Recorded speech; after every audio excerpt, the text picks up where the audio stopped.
नमस्कार सर्वांना। तर मी वनिता पितळे। बघा, आमच्याकडे गुरुवारी रात्री 1 वाजता पाऊस चालू झाला होता आणि मी जी भांडी घासते ना ते शनिवारी दुपारी 1 वाजता घासत होते। तर गुरुवारी रात्री 1 वाजता आणि शुक्रवारी एक समजा 24 तास आणि शनिवारी दुपारचा 1 म्हणजे 36 तास झाला आमच्याकडे खूप पाऊस चालू होता। आणि आमचं घर असं आहे की पूर्ण काम आम्हाला बाहेरच करावं लागतं, धुणी भांडी। तर त्यामुळे पावसातच भांडे घासावं लागली मला। मी छत्री घेतली पण पूर्ण भिजून गेले होते।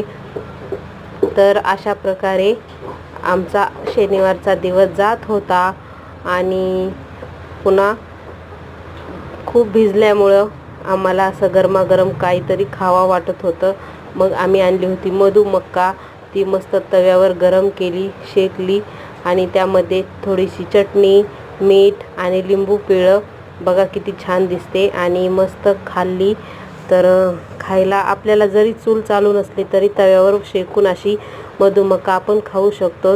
खायला एकदम भारी लागत होती। आणि त्यातली त्यात आम्ही आज बनवली होती काजू करी। तर बघा, आमची काजू करी गॅसवरून खाली घेताना कढईच लवंडली। काजू पण दिसत असेल तुम्हाला। आमचा सारा प्लॅनचा ढिसमोड झाला आणि बाहेर पावसाचा राडा आणि मध्ये काजू करीचा राडा ते साफ करीत होते। तर आजचा दिवस आमचा असा होता। बाय बाय सर्वांना।